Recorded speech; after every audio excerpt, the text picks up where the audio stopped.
você já está aí? Ótimo, Sim, aqui aposto já. beleza.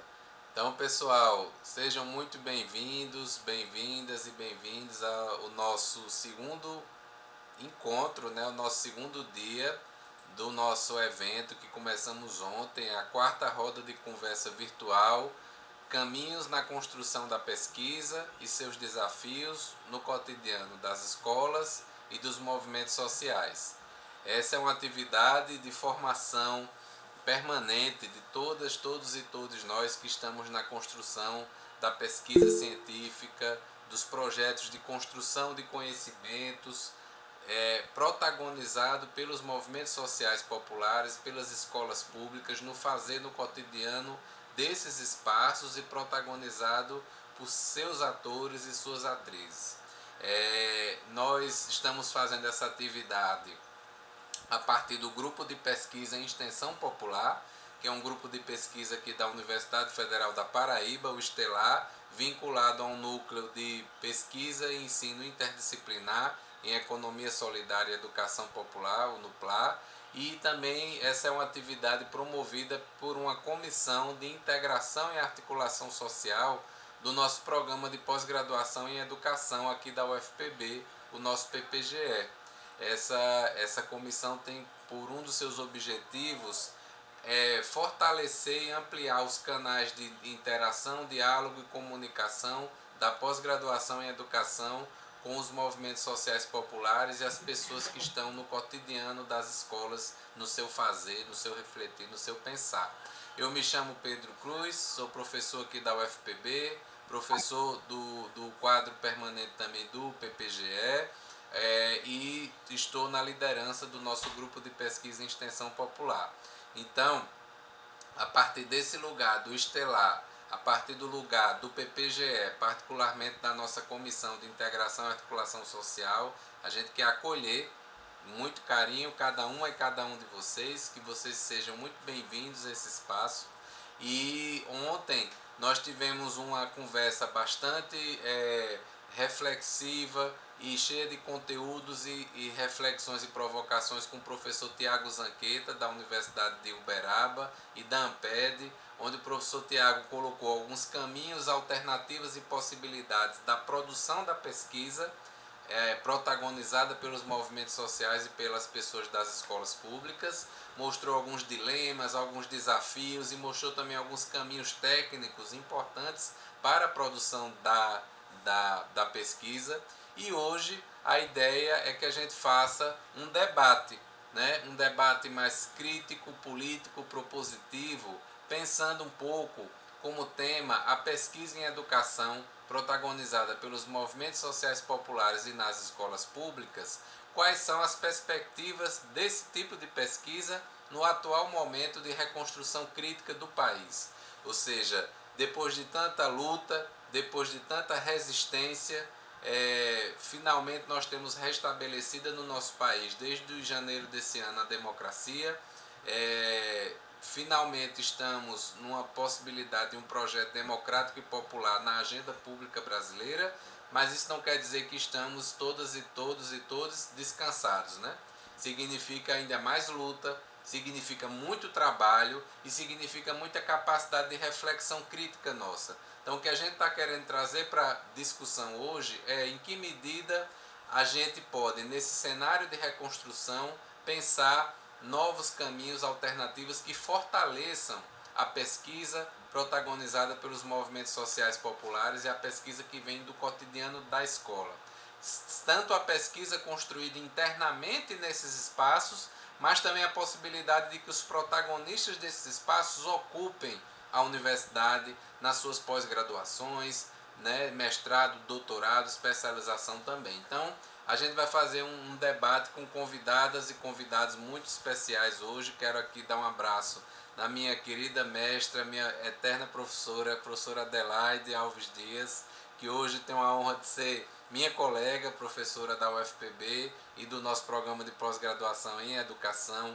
Para a gente uma referência nessa luta pelo direito à educação e uma referência na luta da inclusão protagônica também dos movimentos sociais na pós-graduação particularmente no nosso PPGE e também outros programas que ela atua. Também temos a honra aqui de receber o Adilson. Adilson, muito obrigado por tua participação.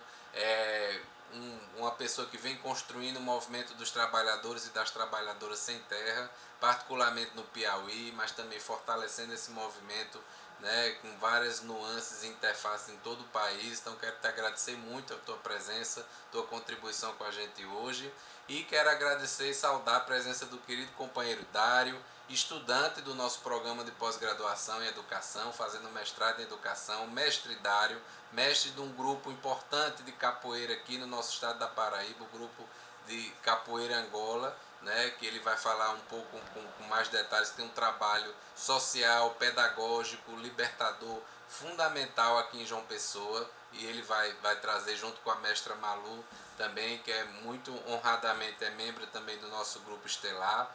Então a gente tem a visão de uma professora do nosso programa, de um estudante do nosso programa e de um ativo participante de um importante, talvez o mais importante movimento social do nosso país, da América Latina, quiçá do mundo. O MST muito nos honra com sua luta e com seu trabalho, e nós, enquanto Estelar e PPGE, nós temos muita honra de trabalhar, aprender e construir trabalhos e pesquisas juntamente com o MST. Eu quero deixar isso desde cara muito marcado aqui, tá? Então, desde já vou passar a condução dos trabalhos para nosso querido José Ledi, que é estudante também do nosso programa, pesquisador do nosso grupo estelar e que está fazendo a mediação desse diálogo hoje. Então, desejando bom trabalho para todas e todos hoje. Ledi, está com você a palavra. Obrigado, professor Pedro, e pela acolhida, pela abertura do evento, né? Nos antecede nessa mediação. Como o professor Pedro bem nos apresentou, né? Já me apresentou.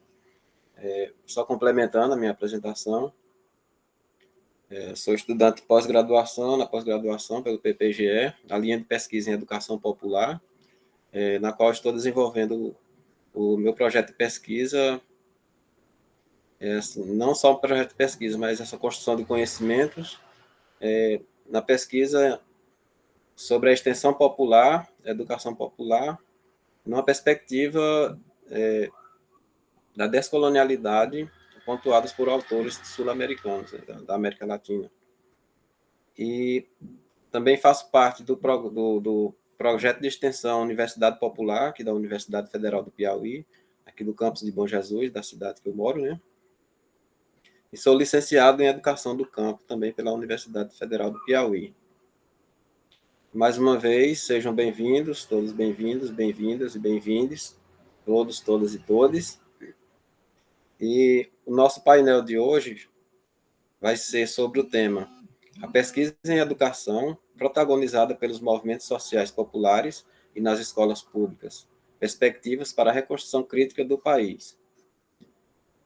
Nós temos como convidados e convidadas para realizar esse debate com a gente, esse painel, essa roda de conversa com a gente, a professora Adelaide Alves Dias, do PPGE, UFPB, o professor Adilson de Apiaim, Movimento dos Sem Terra, do MST Piauí, e Dário Pereira João, estudante do PPGE. Eu vou estar na mediação aqui junto com vocês, todos nós, todos e todas, né? A mediação dessa exposição sobre o tema que a gente vai abordar. E como o professor Pedro bem antecipou na fala dele, eu acho que um dos pontos mais importantes que a gente pontua aqui, quando se fala em reconstrução crítica do país, a gente fala também de que projeto de país a gente quer estar presente, se fazer presente para estar representado através dos movimentos sociais, através da universidade, através das pesquisas, e lutar por políticas públicas que venham de encontro aos anseios da classe popular também, né? Acho que a gente faz parte também desse debate de hoje, muito dessa perspectiva, né? De que projeto de país a gente quer, de que forma a gente vai se inserir nesse debate e disputar também o Estado, que a gente sabe que o Estado, numa concepção capitalista, ele é um objeto de disputa muito, muito forte, muito desejado, né? Tanto pela classe hegemônica, mas a gente também temos, de alguma certa forma, também estar lá dentro representado e lutar por políticas públicas. Então, para dar sequência à nossa atividade, a gente vai estabelecer o tempo de 15 a 20 minutos. A gente tinha destinado um tempo um pouquinho mais estendido, né? De 20 a 25, mas de acordo com os debates que a gente sabe que vai surgir, a gente encurta um pouquinho para a gente conseguir fechar em 20 minutos, né? De 15 a 20 minutos. Então, a ordem da sequência vai ser primeiro a professora Adelaide Alves Dias, depois o professor Adilson de Aim, e depois o Dário Pereira João, estudante do PPGE. A partir de agora, eu passo a fala para a professora Adelaide Alves Dias, para ela fazer o complemento de que trajetória ela vem percorrendo até chegar nesse nosso encontro aqui. O que ela já fez, o que vem desenvolvendo como pesquisa. E é com você, professora. Boa noite a todos, todas e todes. Primeiramente, eu quero agradecer o convite do professor Pedro para estar aqui com vocês hoje, né, nessa roda de conversa, que é importantíssima para uma reflexão do lugar, né, que a gente ocupa na universidade, na pesquisa, né, entendendo que a pesquisa em educação ela é sempre uma pesquisa interessada. Então, a gente parte desse pressuposto de que não existe neutralidade na pesquisa científica, na pesquisa em educação, menos ainda. Né?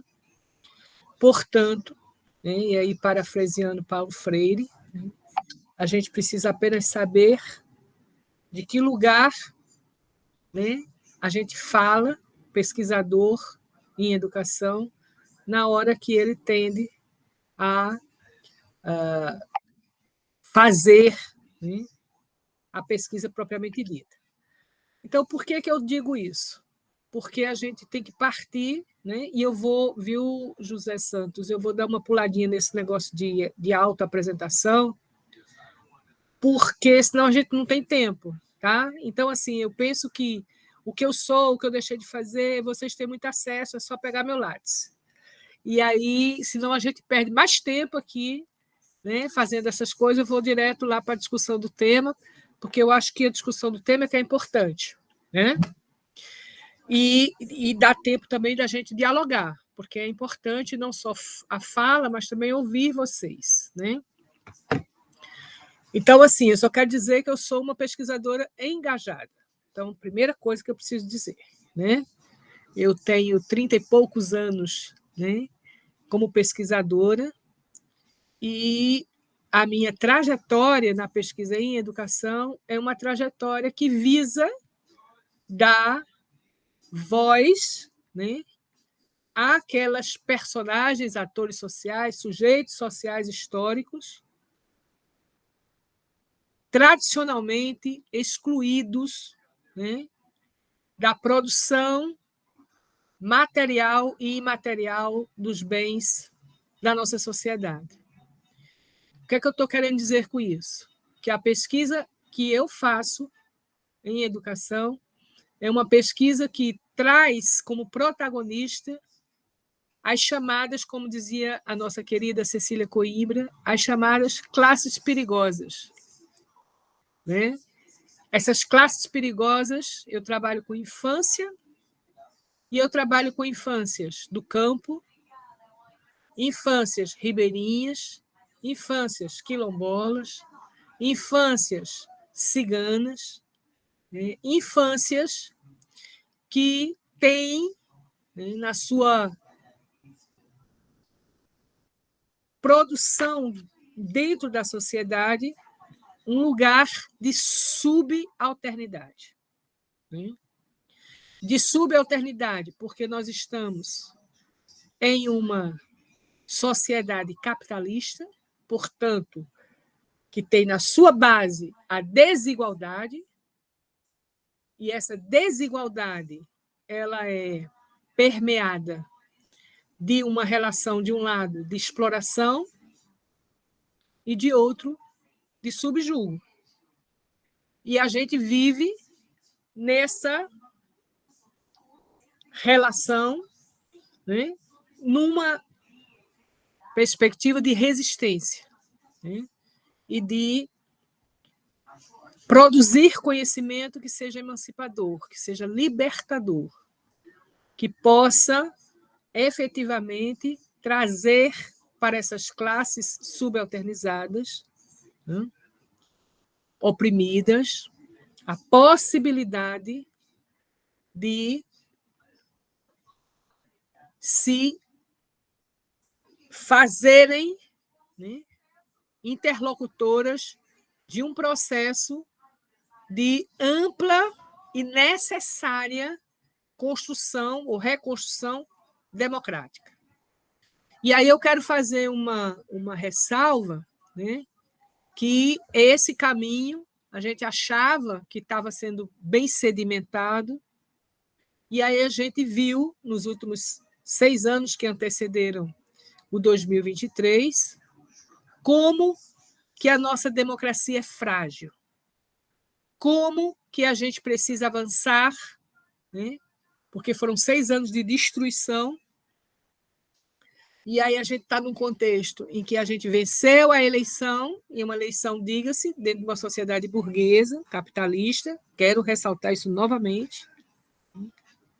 Nós vencemos a eleição contra um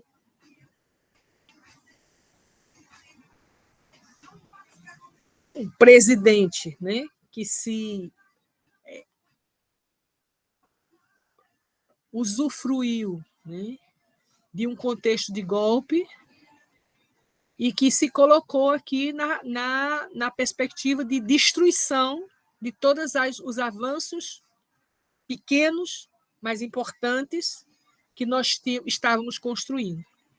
E aí impôs uma regressão e um retrocesso sem limites, né? E aí a gente entendeu que a nossa democracia é muito frágil. E a gente precisa, neste momento, que estamos reconstruindo, né, ou estamos trabalhando nessa reconstrução, mais do que nunca nós precisamos de pesquisas que possam, de fato, né, colocar esses atores sociais, esses sujeitos sociais, como protagonistas da sua própria história e da sua própria cultura, né, e dentro de uma perspectiva de ampliação do direito à educação. Então, o direito à educação, esse que é um direito que a gente diz que a educação é um direito fim, um direito meio, né? É um direito fim porque a educação é um direito em si mesma, e é um direito meio porque é um direito que possibilita você acessar outros direitos. Então, é importantíssimo que a gente possa, né, construir referenciais teórico-metodológicos de construção desse conhecimento que seja um conhecimento interessado, um conhecimento enraizado, um conhecimento que tenha como foco e como objetivo a elevação do nível de consciência das nossas classes perigosas, né? Das nossas classes, ou da classe popular, ou das classes populares, ou da classe trabalhadora, enfim, de todas aquelas pessoas que se encontram à margem, né? À margem porque não tem acesso nem à produção, nem ao consumo dos bens materiais e imateriais da nossa sociedade. Então, nesse sentido, problematizar a escola, problematizar o conhecimento, né? Que a escola pública pode, e aí, no caso, universidade e educação básica, nessa relação, universidade e educação básica, problematizar esse conhecimento, de modo a fazer com que esses grupos socialmente vulneráveis se empoderem na perspectiva de trazer para o centro do debate a necessidade de construção de políticas públicas efetivas de ampliação do direito e de garantia, né, de uma cidadania, de uma vivência de uma cidadania plena. Então, isso não é pouca coisa. Isso não é pouca coisa porque a gente vive nadando contra a maré, nadando contra a corrente, né? Desde a captação de editais de fomento à pesquisa, que estão cada vez mais escassos, né? Para essa área, né? Que a gente chama de diversidades socioculturais, né? Que trazem, né, para o centro do processo esses grupos, né, que estão, né, em situação de crianças que estão em situação de trabalho infantil, crianças que estão em situação de abuso e violência sexual, crianças que estão em situação de fome, de pobreza, de desesperança, de violação de direitos. Então, quando a gente traz para o centro do debate esses sujeitos sociais, a gente está dizendo que a gente entende que a pesquisa em educação é uma pesquisa comprometida com a elevação do nível não só de consciência, mas também com a elevação da construção de um ser humano que tenha na sua constituição a noção da dignidade humana, o princípio da dignidade humana, que tenha a sua existência reconhecida, e aí eu quero fazer uma ponte aí com os estudos, né, que a gente faz, e as pesquisas que a gente também faz na área dos direitos humanos. Então, a gente precisa elevar esses sujeitos à condição de pessoas dignas, né, da dignidade da pessoa humana, pelo fato de ser humano. Pelo fato de ser humano. Então, as crianças negras, as crianças indígenas, né, as crianças de todos os movimentos sociais, né? Agora a gente está vendo, por exemplo, tem todo um movimento que a gente está trabalhando na perspectiva das crianças que estão dentro das ocupações urbanas, porque a gente também já trabalhou com as crianças e trabalha com as crianças de ocupação do campo, né? Dos movimentos sociais do campo. Então, agora mesmo a gente está, e aí eu quero já me encaminhando para encerrar, e para a gente poder dialogar mais, né? Nós estamos na construção agora de uma pesquisa nacional sobre a condição da educação infantil do campo, né? A gente está trabalhando com essas perspectivas de como é que a gente vai trazer, né, para o centro do debate essas crianças campesinas que não têm, né, dentro da sua... que a escola pública está longe delas, que elas estão, na maioria das vezes, em escolas que a gente chamava antes de multisseriadas, que agora são vários anos, crianças pequenas que estão misturadas com crianças maiores, né? E, às vezes, em situação de que as escolas são distantes do local onde ela está e que essas crianças têm sido trazidas, né, pelo transporte escolar extremamente ilegal, né, porque não tem todas as condições que precisam ter. Escolas que estão sendo fechadas no campo por conta de uma nucleação absurda, de uma coisa meio que não garante efetivamente o direito da criança do campo, na escola do campo, né, e perto do local onde ela mora. Então, todas essas coisas são desafios enormes que a gente precisa ainda construir esse conhecimento e precisa intervir de forma muito intensa, né, e dizer para todos, todas e todes que esse percurso é árduo, esse percurso muitas vezes nos coloca diante de situações em que a academia e a meritocracia dentro da universidade não nos permite adentrar, tem mais essa, porque a gente tem que brigar, inclusive, com os nossos pares, que muitas vezes são ímpares. Na maioria das vezes são ímpares. E dizer que esse conhecimento socialmente relevante é absolutamente imprescindível de ser alçado a essa condição de conhecimento científico, verdadeiro e relevante socialmente, para que a gente possa, de fato, dar vez e voz a esses sujeitos sociais. Eu acho que eu fico por aqui e eu espero que a gente possa dialogar bastante ainda, tá? Eu quero privilegiar essa possibilidade de diálogo. Obrigada, José. Obrigado, professora Adelaide, pelas contribuições. Só fazendo um breve resgate aí na fala da professora, pontuando os itens que ela destacou, né? Já para a gente ir fomentando esse debate mais adiante, né? Para a gente não perder de vista, que vocês já podem ir colocando perguntas aí no chat, de acordo com vai surgindo as temáticas, as palavras-chave para a gente possibilitar esse debate. Então, algumas coisas aqui foi bem destaque na fala da professora Adelaide, que foi justamente o tema maior do qual ela faz parte, né, como pesquisadora, que é a infância, trazer as crianças para o centro do debate.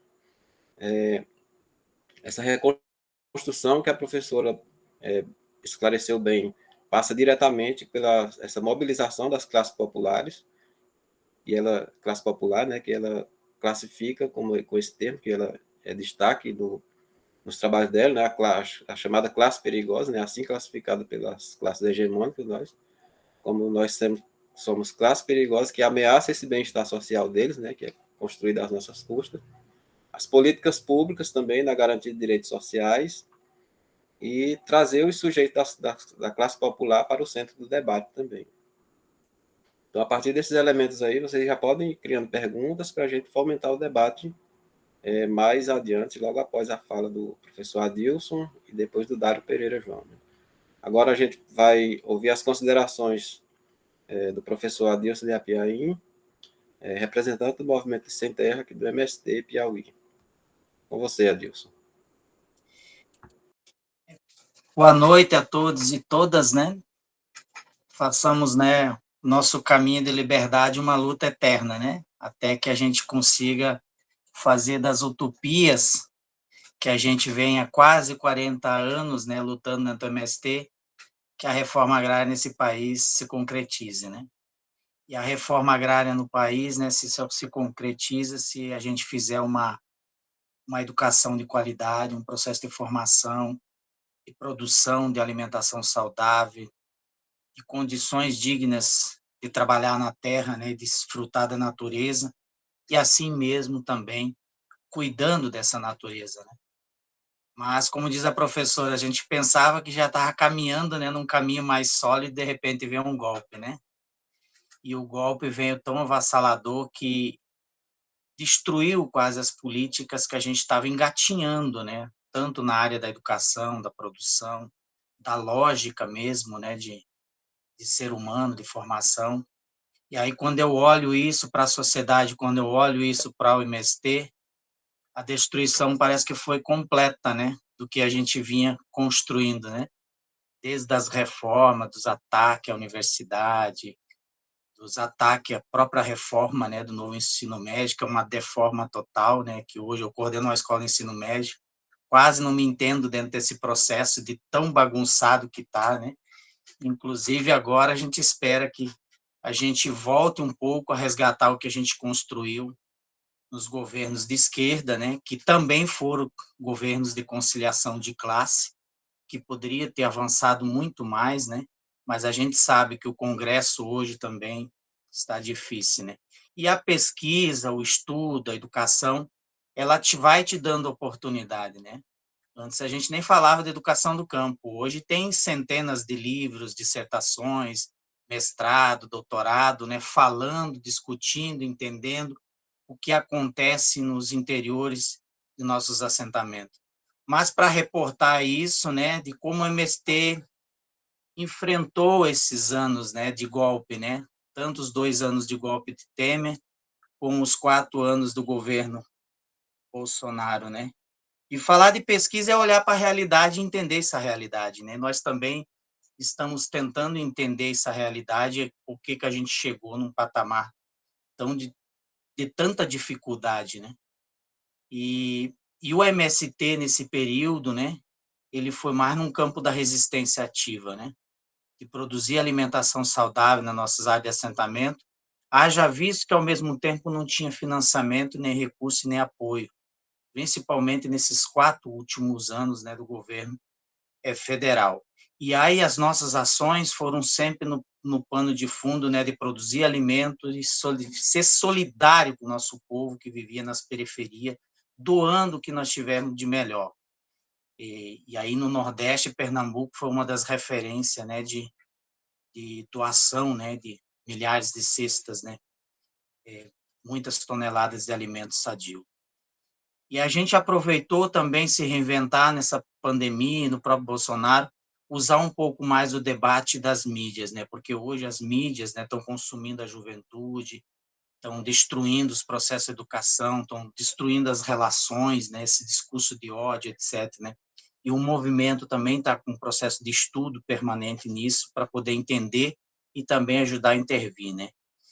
Os cursos de formação online permanente que a gente fez, né, durante essa pandemia, com várias parcerias, várias universidades, mas, ao mesmo tempo, a gente enfrentou também a destruição do Pronera, né, que é as licenciaturas que a gente fazia pelo INCRA, o MST, as universidades federais, estaduais, o ataque às nossas escolas de assentamento que a gente enfrentou nesses 4 anos, as licenciaturas em educação do campo, muitas vezes os meninos se formam, né, em química, biologia, física e outras matérias não conseguem ingressar num concurso público porque não tem especificidade, não garante o direito à especificidade ou não conhece, quando se diz educação do campo, licenciatura em ciências da natureza, não compreende que é biologia, química e física, indefere o processo dos processos seletivos para professor, educador da reforma agrária.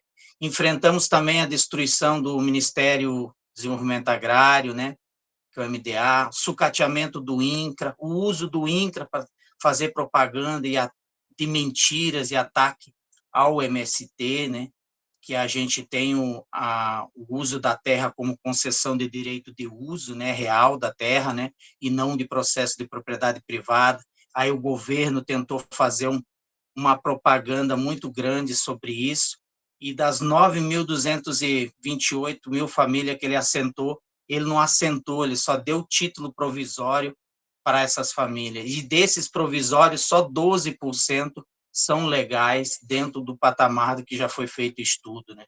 E aí ele propaganda que fez milhares de assentamento, dando título, etc. E aí, se você vai olhar uma comparação, né, histórica de estudo que a gente faz, o FHC, nos anos dele, 8 anos, assentou 500 mil famílias, né? O governo petista Dilma e Lula, 700 e poucas mil, né? E o governo Bolsonaro, nos seus 4 anos, que era o propagador, que ia dar título, não sei o quê, só 9 mil e pouco. Isso só dando título, né? Então, foi um ataque frontal que a gente enfrentou nesse período, né? Também da reforma da Previdência trabalhista, a liberação das armas, aumento da violência, o discurso de ódio de classe. Então, o ataque às instituições de Estado, das mais diversas possíveis, inclusive até nas universidades, que foram mais atacadas, inclusive até reitor, né, suicidando, etc., né? As barbúrgias que eles diziam que a esquerda estava fazendo, o marxismo cultural. Então, isso tudo rolou nos 4 anos num processo profundo de destruição. O que vimos agora organizando enquanto movimento na conjuntura atual nossa do movimento, que a gente pensa e estuda para compreender e também para entender e ajudar? Primeiro, o que eles querem agora com a CPI do MST, né? Querem constranger o governo e atacar e criminalizar o MST. Mas essa é a 4ª CPI que eles fazem. Eles não vão conseguir fazer isso porque a gente está do lado da verdade e a gente vai impedir isso. Segundo, o que eles querem com essa CPI? Impedir a reforma agrária avança ou passe no governo federal, que prometeu, né, nos seus 500 e poucos dias preso, onde o movimento ajudou no processo de denúncia, né, da prisão ilegal, de avançar com esses processos, né? Pressionar o governo para fazer negociações que envolvam os recursos para deputado. Então, pressiona o governo para retirar recurso e ir para os deputados, para os ruralistas, né, no agronegócio.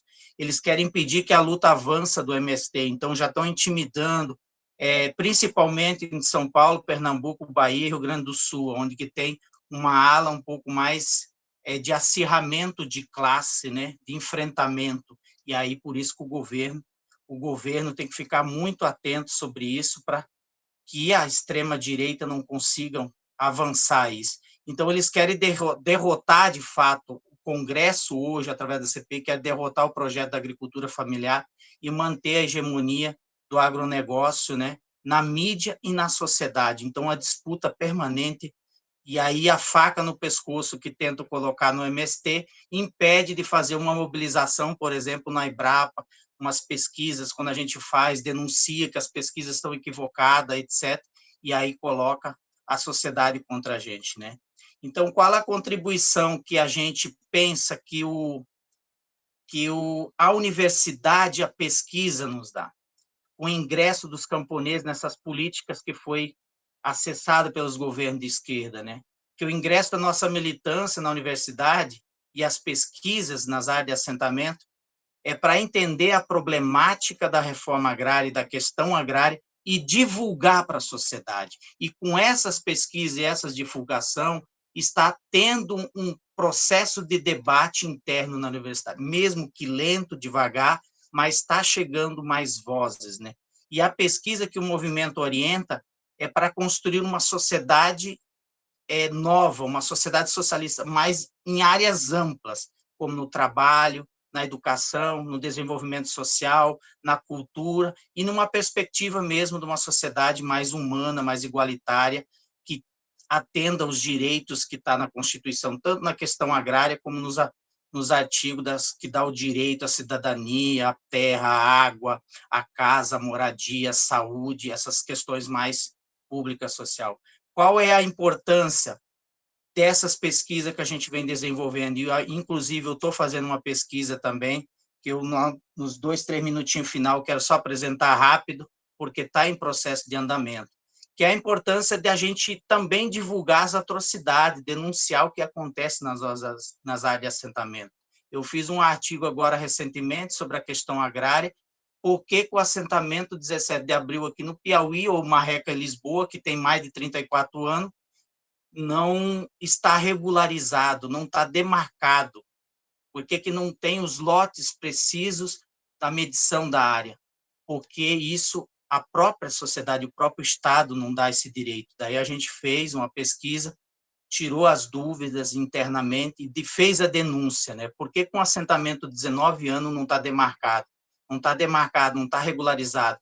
19 anos sem o Pronaf, 19 anos sem o custeio, 19 anos sem o fomento, sem os recursos de investimento. Aí a sociedade precisa saber, quando ela lê e sabe disso, e os nossos parceiros compreendem através da pesquisa, entende que aquelas pessoas não estão produzindo porque não têm acesso ainda às políticas públicas. E, para isso, a gente também, com as pesquisas, a gente avança nas experiências agroecológica, produção de alimentos saudáveis, agrofloresta, a produção e renda das nossas famílias para o mercado local, para o mercado regional, e também em grande escala, como o arroz orgânico lá no interior do Rio Grande do Sul. E isso é o que a gente pensa, a sociedade está em disputa, a universidade também está em disputa, as ideias estão em disputa, e o nosso movimento ele avança em todos os campos, tanto na área da produção como também na área da educação. E aí a reforma agrária é necessário para isso, porque a terra não basta, precisa ter desenvolvimento, precisa ter ciência, precisa ter tecnologia. E aí o avanço nosso nos debates nas universidades é aberto, as juras, né, as jornadas da reforma agrária, né, dentro da universidade, o debate sobre o fechamento de escola, o debate sobre as precariedades do acesso à estrutura, falta de água, biblioteca, um conjunto de elementos. Então, a pesquisa dentro do MST e a universidade, em parceria com os órgãos públicos, é para também divulgar as contradições que existem dentro da sociedade, dentro dos próprios nossos assentamentos, para poder revelar um problema e também apontar para o Estado enfrentar esses problemas, fornecendo para a sociedade e para esses agricultores políticas públicas, por exemplo, o PENAI, o PA, o PAS, que tem aqui no Estado, onde o Estado faz a compra para a alimentação da merenda, para as instituições caridade, etc. Então, quais são os desafios que a gente enfrenta? Primeiro, o MST está enfrentando nesse momento, avançar na reforma agrária. Nós precisamos avançar na reforma agrária. Todo país que fez a reforma agrária, inclusive até os próprios Estados Unidos, apesar de ser capitalista, se desenvolveu no processo de demarcação, regularização de terras. E nós temos umas dívidas com os índios, com os quilombolas, e um conjunto de organizações sociais do campo que a gente não resolveu o problema da concentração fundiária, o problema da questão agrária. Outra coisa, avançar nos projetos de formação e cursos de pós-graduação e graduação, evitar e barrar o fechamento de escola. Não é possível que nos últimos 20 anos, o Piauí, no estado onde eu estou, uma pesquisa recente que a gente está finalizando, fechou mais de 2.800 escolas, de modo geral, tanto município, estado, públicas, num estado que tem 3.200.000 habitantes, fechar tantas escolas num curto tempo, um estado que tem mais de 650 escolas estaduais, apenas 54 escolas de ensino médio existem no campo, em 224 municípios. Essas pesquisas estão revelando, e para isso serve o camponês, o trabalhador, a pessoa que faz parte do movimento sem terra ou de qualquer outro movimento, ingressar, a classe trabalhadora ingressar na universidade e disputar essa ferramenta como possibilidade de uma educação que emancipe o ser humano e projeta uma nova sociedade, né? Então, quais são, para nós seguir, né, nessa política, é lutar pela ampliação da política de educação do campo, com escolas modernas, acesso de material científico, de pessoal qualificado, e principalmente a formação de nossa juventude na perspectiva da formação humana, porque o mercado, vamos ver no Ceará, as empresas estão tomando conta dentro desses estudos integrais. Aqui no Piauí, a Fundação Leme, Instituto Unibanco, Itaú Social, um conjunto de empresas que têm escândalos, até governos de esquerdas estão atrelados dentro das universidades, dentro das secretarias de educação. E isso a gente precisa avançar e disputar e denunciar com pesquisa, com estudos, né? Ajudar a sociedade a derrotar a nova reforma do novo ensino médio, que parece que está havendo um reviravolta. Seguir avançando na produção de alimentos saudáveis, mas para seguir precisa fazer a reforma agrária, precisa sair recursos, né?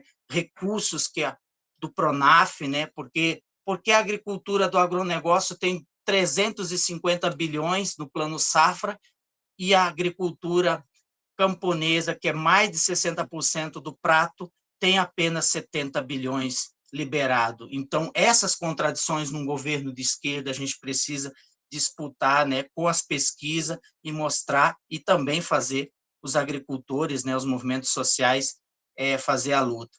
É preciso haver uma democratização do acesso da terra, política de Estado, de desenvolvimento econômico e social, e, principalmente, continuar lutando em defesa da democracia, porque a gente derrotou o Bolsonaro, mas a gente não derrotou ainda o bolsonarismo, que está entranhado ainda na nossa sociedade. E qual é para finalizar em 5 minutinhos aqui rapidinho. Então, eu estou aqui no PPG mestrado, aqui no estado do Piauí, estou fazendo uma pesquisa sobre o desafio da política de educação do campo nas escolas de assentamento da reforma agrária. É pioneira, não tem essa pesquisa ainda no estado do Piauí, a gente já está quase no processo de finalização, já fiz a qualificação. Então, uma das premissas seria, sem educação pública, com escolas públicas de qualidade na reforma agrária, não ser efetiva com solidez o campo. Não se desenvolve um assentamento se não tiver essa política de educação pública. A Constituição e a luta dos movimentos populares do campo tornar referência fundamentais nessa construção. Daí tem as políticas, né, o decreto, as resoluções, como é que isso funciona. E aí até a reforma agrária e a transformação social. E uma segunda premissa da pesquisa que a gente está fazendo é a educação do campo se apresenta como os pilares de sustentação para a formação do sujeito social na perspectiva da emancipação humana. Mas nós temos um Estado que está atrelado ao Instituto Unibanco, ao Jovem do Futuro, ao Itaú Social e etc. Como nós vamos fazer esse enfrentamento? Aí a gente coloca algumas premissas, ter acesso a uma escola de qualidade, ter um projeto de formação social e humana, ter uma política de assistência técnica, educação do campo para desenvolver a agricultura camponesa e agroecológica, tendo em vista o enfrentamento do agronegócio, agir na contradição do agronegócio, como o agronegócio desmata, destrói, contamina, usa veneno, etc. A gente vem com a matriz da agroecologia de produzir alimentação saudável para o bem da população, e ter uma política pública que garanta emprego, renda e desenvolvimento tanto do mercado local, né, e regional. Então, essas questões que a gente coloca em pauta, né, no projeto, né, e aí a gente vai fazer um levantamento na pesquisa de entender por que o estado do Piauí, a gente fala tanto na política de educação do campo, e as nossas escolas seguem igualzinho à rede e só tem resistência, e não consegue ampliar esse processo da política material lá no chão da escola, fazer esse processo de formação humana. Então, essa relação entre Estado e escola, a gente está fazendo a pesquisa para entender por que o Instituto Unibanco, o Itaú Social, Fundação Bradesco, estão atrelados a uma Secretaria de Educação que dão as diretrizes operacionais e instrumentais para um Estado, que cria, essas instituições criam um processo de gestão nas escolas, e as nossas escolas, muitas vezes, apesar de ter uma política, não conseguem avançar nos processos de formação, porque está atrelado a uma rede, não consegue fazer especificidade, porque não tem uma política que garanta isso, apesar dos termos legais, tanto da resolução do decreto de 2010 e mais da lei de 2015, porque nós temos uma lei estadual de educação do campo, não conseguimos avançar, porque o Estado ainda está atrelado a uma das primeiras premissas, que está atrelado a esse empresariado da educação que o Roberto Lé e tantos outros, Freitas, fala, né? Então, nesse sentido, a pesquisa, a universidade, os movimentos sociais e principalmente a produção científica serve para revelar essas contradições que existem na sociedade e ajudar o movimento a avançar tanto no campo da produção, tanto no campo da educação, como também na formação humana e na transformação dessa sociedade que a gente tanto sonha, que é um dos terceiros objetivos do nosso movimento, que é a transformação social em rumo ao socialismo. E sem a reforma agrária aí a gente não faz, apesar dela ser ainda reformista, né? Não é revolucionária, porque é o acesso à terra e as condições de viver nesses espaços ocupados. E aí ficamos para o debate aí, gente. Um abraço a todos aí. Espero ter contribuído. Contribuiu muito, Adilson. Obrigado, Adilson, aí pela fala. Muitos elementos aí também para fomentar esse debate, né? Produção de alimentos, mídias sociais, como a gente vem também disputando, medindo força, disputando espaços, né, também dentro desses espaços digitais, né, que são as mídias sociais, desmonte na educação, criminalização dos movimentos sociais, também outro tema bastante presente na fala do Adilson, as organizações do movimento se articulando com a universidade, através da jornada universitária da reforma agrária, né? Próprio avanço da reforma agrária, projetos de formação superior para os camponeses e fortalecimento da educação do campo e, sobretudo, fortalecimento da democracia. E vão guardando aí os elementos e pensando aí nas perguntas para a gente fomentar o debate, agora, logo após da fala do Dário Pereira João, estudante do PPGE. Com você, Dário. Então, boa noite, pessoal. Como dito, meu nome é Dário, né? Sou Eu sou mestre de capoeira. Eu vou começar assim, dizendo que assim, eu vou me apresentar porque do lugar que eu venho, né, da roda de capoeira, a gente, quando chega, a gente traz quem veio antes da gente. Né? Então, meu nome é Dário, eu sou mestre de capoeira, né? Ingressei aqui na Universidade Federal em 2014, né? Fiz graduação em pedagogia, já cheguei aqui como mestre de capoeira. E aí fui formado mestre de capoeira por mestre Lázaro, que foi, por sua vez, formado por mestre Enu. Então, essa é a minha linhagem de capoeira. Né? Então, falar sobre essa questão de ser um sujeito que vem do campo de movimento social ligado à capoeira e está dentro da universidade é um desafio constante. Né? Para a gente se apresenta como um desafio constante porque o primeiro desafio que a gente enfrenta, primeiramente, é ingressar na graduação, né? E depois compreender como é que se estuda na graduação. Né? E com o passar do tempo, no meu caso, né, como eu sou capoeirista, com o meu ingresso na graduação, eu trago a temática da capoeira para dentro do espaço da pedagogia. E, assim, a professora falou mais cedo, né, que existem os pares e os ímpares. Né? A gente também passa por isso quando fala, as pessoas sabem que a gente vai trabalhar com a temática da capoeira, com cultura afro-brasileira, e aí a gente também percebe que há um campo de resistência dentro da universidade nesse sentido. Né? A gente também encontra pessoas parceiras, né? Professores e professoras que são parceiras da gente e que ajudam a gente nessa construção do TCC, quando a gente conclui o curso. Né? Então, o TCC que a gente apresentou no final, ele fala sobre as possibilidades da contribuição da capoeira dentro do espaço escolar. Né? Então, a gente ministrava aula de capoeira dentro de uma escola lá no bairro que eu moro, no qual boa parte das crianças que estavam lá também praticavam capoeira conosco. Eu fui estagiar nessa escola, aí fui estagiar na turma lá, tinha muita gente que praticava capoeira comigo lá, e a professora fez uma investigação temática dentro do bairro e percebeu que a capoeira era muito presente e ela acaba, a partir da capoeira, ela acaba conseguindo alfabetizar a turma como um todo. Né? Então, o TCC ele versa sobre isso. Né? A gente fala sobre as possibilidades educativas da capoeira dentro do espaço escolar. Né?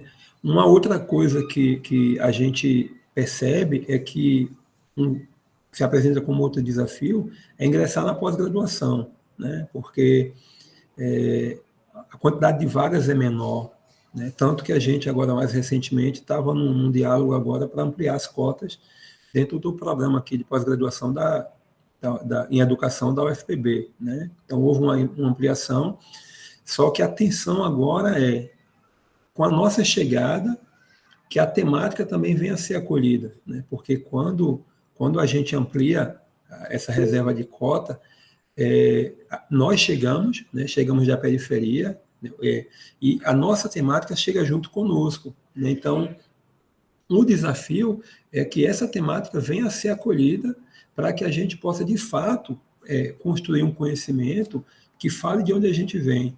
Porque há uma devolutiva depois, né? Porque eu não saí da capoeira, né? Então eu faço essa conciliação. Desde a graduação eu vinha para aula na universidade, mas eu estava no grupo. Aí agora na pós-graduação eu continuo fazendo o mesmo movimento. E quem está conosco lá no bairro, quem está conosco lá no grupo, ele vê isso, ele percebe isso e acaba tomando a gente como uma referência para chegar. Então, a nossa entrada na universidade abre porta para outros, né? Possibilita que outras pessoas percebam que, no meu caso, né, se o mestre chegou, a gente pode chegar também. E nós fazemos fala de incentivo dentro do próprio grupo. Né? Eu falo... uma fala minha recorrente dentro do grupo é que quando eu estava no ensino médio, não havia essa ligação entre conclusão de ensino médio e ingresso na universidade. O discurso para nós era concluiu o ensino médio, né? Era assim, você se formou, né? Você se formou e aí você vai agora para o mercado de trabalho, vai trabalhar. Então, eu passei bastante tempo, né, sem estudar. Eu larguei a escola durante o final da minha adolescência, eu passei bastante tempo longe da escola, mas permaneci dentro do grupo de capoeira. Então, eu aprendi dentro da capoeira. 20 anos depois é que eu ingresso na universidade. E aí essa é a experiência que eu trago para relatar. Eu percebo que, com a minha entrada na universidade, pessoas que praticam capoeira comigo começam a se estimular também, porque veem que, de certa forma, eu levo o debate aqui da universidade para dentro da roda de capoeira. E aí a gente vai fomentando esse estímulo para que aquelas pessoas que estão conosco lá percebam que elas podem e devem buscar chegar na universidade. A gente também faz um movimento de trazê-los para discussões aqui dentro do espaço acadêmico. Então, por exemplo, a mestra Malu, quando ela defendeu a dissertação dela, o grupo de capoeira veio para dentro da universidade, assistiu à defesa dela, né? A banca, na pessoa do professor Fernando Abá, ele foi bastante didático na colaboração dele para o trabalho que ela estava apresentando. Então, ele fez a colaboração em forma de aula. Então, ele estava dando uma aula para um público que ainda não era da universidade.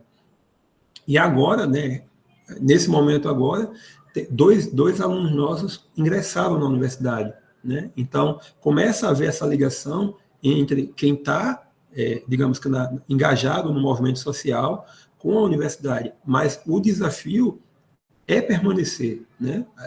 É um desafio ingressar, um desafio que se apresenta também muito forte é permanecer, e outro desafio é que a temática que a gente traz quando a gente ingressa nesse espaço que é tido como um espaço de fato do saber legitimado, né, é permanecer por conta da temática que a gente traz. E isso é um desafio muito grande para nós, né? Do ponto de vista de quem é capoeirista, né? Assim, aí agora eu vou falar enquanto o sujeito que está na capoeira, mas que está na universidade, esse sujeito que está em trânsito, né? Para um debate que está muito forte atualmente agora é a capoeira ingressar na escola, né? Chegar nas escolas de educação básica, né? Por exemplo, em Salvador, o projeto da capoeira nas escolas ele foi vetado. No município aqui, de João Pessoa, ele está acontecendo, né? Digamos que de forma experimental, em um número reduzido de escolas, mas está acontecendo. A gente participou de uma ação há 2 semanas atrás e a gente percebe a acolhida das crianças e adolescentes que estão na escola para a capoeira, né? Então, a gente, quando chega lá na escola, que a gente vai trabalhar, não é só a roda, né? A roda é o resultado de um trabalho, de um processo. Então, a gente chega com a carga histórica. A gente não vai, conforme a Lei 10.639, eu não vou ensinar história na escola. Eu chego com ensino de cultura. Só que quando eu chego com o ensino de cultura brasileira, aí no nosso caso a capoeira, a gente chega trazendo a história da capoeira para dentro da escola, né? Então a gente vai problematizar. E é uma história da capoeira contada pelo praticante de capoeira, né? A gente problematiza a capoeira, ela foi criminalizada sim, né? Hoje a capoeira foi reconhecida, a partir de 2008, como a capoeira não, a roda de capoeira e o ofício de mestre foi reconhecido como patrimônio imaterial. E aí, qual é o desafio hoje? Qual seria o desafio hoje para a capoeira? É como isso se reverte em benefício para a capoeira e como esse benefício pode reverberar dentro da escola. Porque o que é que a gente percebe? A gente percebe que há uma mobilização dentro da capoeira para que a capoeira vá para dentro da escola, mas não há um discurso que problematize a seguinte coisa: como os grupos de capoeira vão se manter, né, vão continuar existindo, porque existe a escola formal e os grupos de capoeira são as escolas de capoeira, são os lugares que formam esses praticantes. Então, como é que a gente vai conseguir manter esses espaços de formação de capoeiristas se não há políticas públicas que incentivem a existência desses grupos, e a gente discute a inserção da capoeira na escola, né? Vai haver um momento que, se de fato a capoeira vai para dentro da escola, acaba acontecendo o esvaziamento do grupo, ou então não vai ter pessoas suficientes para estar nesses espaços levando a experiência da capoeira, porque os grupos de capoeira passam por dificuldades de continuar existindo, né? A gente existe nas periferias, em espaços cedidos por escolas, por associações, ou às vezes no quintal de casa, né? Então, esses são os espaços que a gente ocupa. Então, há uma discussão também que seria como esses grupos podem vir a se manter. E aí a gente, quando chega dentro da universidade para trabalhar com a temática da capoeira, seja num TCC, ou seja numa dissertação ou tese, a gente vai estar produzindo um tipo de conhecimento que a gente devolve de forma muito mais imediata para o grupo. Por quê? Porque a gente continua lá dentro. A gente não é aquele pesquisador externo que vai lá, vê o grupo como objeto, faz o seu estudo, vai embora, apresenta, né? E a devolutiva às vezes demora a acontecer. Como a gente está dentro da capoeira e não se descola dela, a gente, quando faz a pesquisa dentro da universidade e usa ali junto conosco, faz essa pesquisa, quem está caminhando conosco, às vezes há 10, 20, 30 anos, o resultado dessa pesquisa, ele é construído junto com o grupo e ele é apresentado de forma mais imediata ao grupo, porque muitas vezes a gente já traz o grupo para ver o trabalho ser apresentado e ser debatido na defesa, e depois a gente, como resultado disso, a gente continua com as atuações dentro dos nossos espaços de atuação, que no caso são nossos grupos de capoeira. Isso é uma coisa que a gente percebe. A gente trabalha na perspectiva de outras educações, né? Há um engajamento do sujeito capoeira, né? Mas o engajamento, ele muitas vezes está muito ligado à capoeira enquanto prática cultural, né? Então a gente percebe que a colaboração que quem vem de movimento social consegue ingressar e permanecer na universidade, né? E fazer uma pesquisa, é que a gente consegue, de certa forma, problematizar a nossa existência no bairro, né? O professor Henrique Cunha Júnior, ele diz que o grupo social que não consegue ter suas temáticas problematizadas e pesquisadas dentro da universidade tem dificuldade de representatividade, né? Então, assim, a gente percebe que é necessário um ingresso maior de pessoas que vêm, como a professora falou, né, das classes perigosas, né, pessoas de periferia. Há uma necessidade dessas pessoas chegarem, mas também há uma necessidade de um acolhimento da universidade para com essas pessoas e para com as temáticas, né? Eu acho que é isso, como a professora falou mais cedo, eu paro minha fala por aqui, conforme for aparecendo perguntas, a gente vai abrindo o discurso.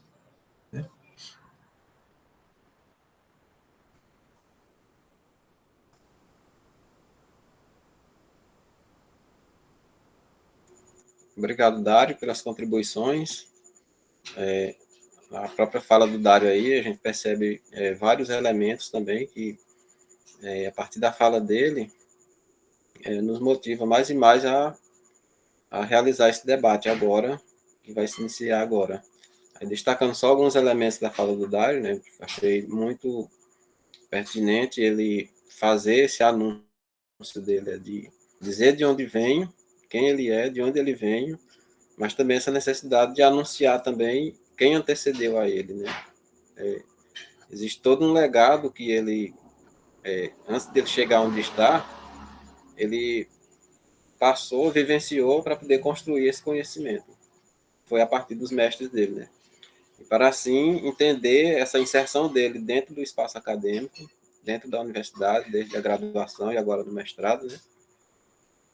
Onde ele destaca aí a importância dos movimentos sociais da capoeira na universidade, a inserção tanto dos movimentos como dessas lideranças de movimento, ou de protagonistas desses movimentos, ou integrantes desses movimentos na pós-graduação, a continuidade da pesquisa sobre desses movimentos dentro da universidade. Ele trouxe um exemplo muito inspirador também aí, que foi essa apresentação do trabalho de Malu, né? Eu assisti essa apresentação, realmente foi uma apresentação fantástica, né? Embora eu acompanhei por YouTube, né?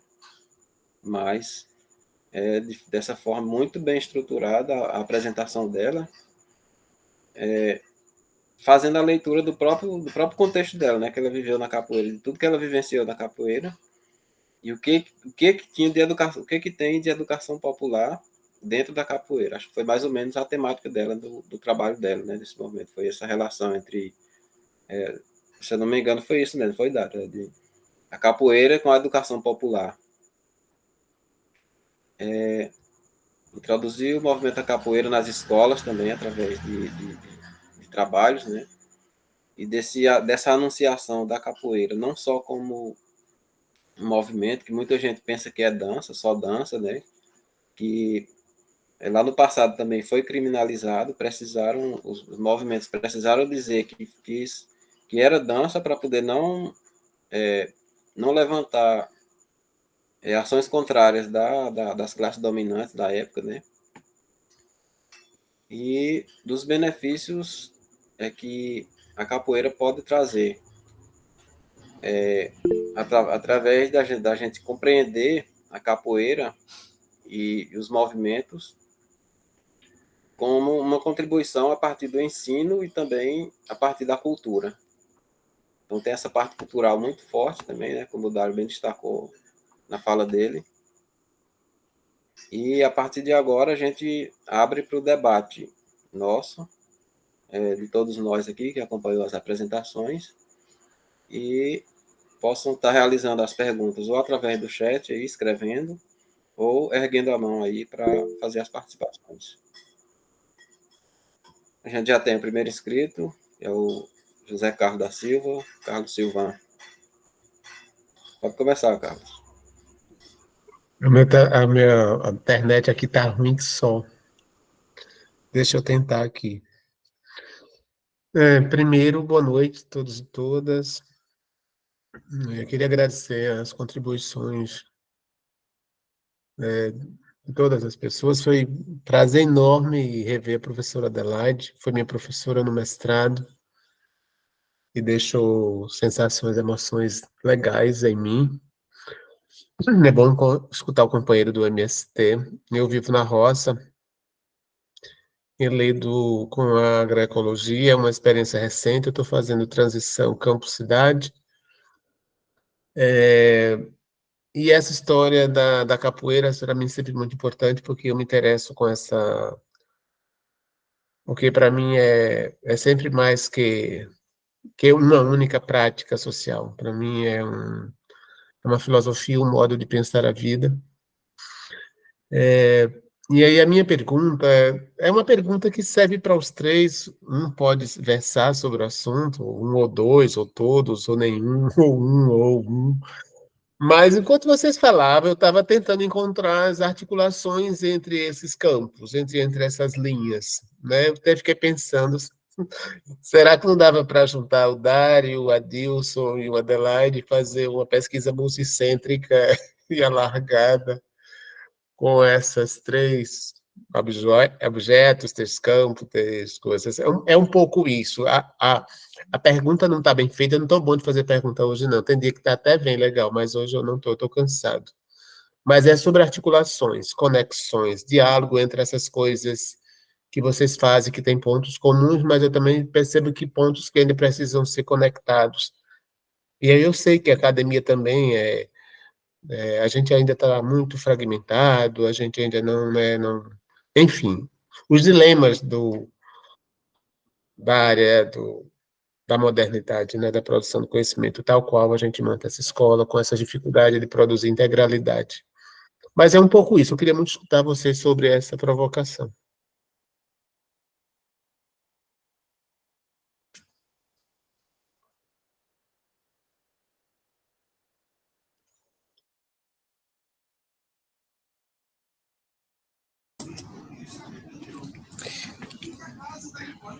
José, eu posso começar? Pode ir, na ordem. Vocês quem define a ordem aí. Não, eu preciso manter minha câmera fechada, Certo. porque eu estou com a internet bem... Tem hora que trava e teve uma hora que eu nem ouvi direito algumas falas. Mas olha só, primeiro quer dizer que a universidade não é esse lugarzinho maravilhoso que a gente acha que ela vai integrar as coisas, nada disso. A universidade ela é meritocrática, a gente tem que bater muito forte dentro da universidade, quem sabe da nossa luta na universidade. A universidade é avessa aos movimentos sociais, então não tem esse negócio da gente encontrar assim, a capoeira. Eu tive a oportunidade de orientar uma tese de doutorado, né, que trabalhava um pouco com a capoeira Angola, que foi do Djavan. E a discussão lá na escola Olho do Tempo, né, e aí a gente fazia toda uma discussão da relação das crianças com a terra, com a natureza. E essa discussão, a universidade não está muito aberta para isso, não. A gente tem que ir batendo o pé e abrindo portas, porque essas portas não estão muito claras. Quando eu falei lá na minha fala inicial da história dos editais, né, porque esses temas são temas marginais, não são temas que têm fomento de pesquisa, não. E aí, fazer essa triangulação, né? Infâncias, quando a gente discute infâncias, a gente discute justamente por quê?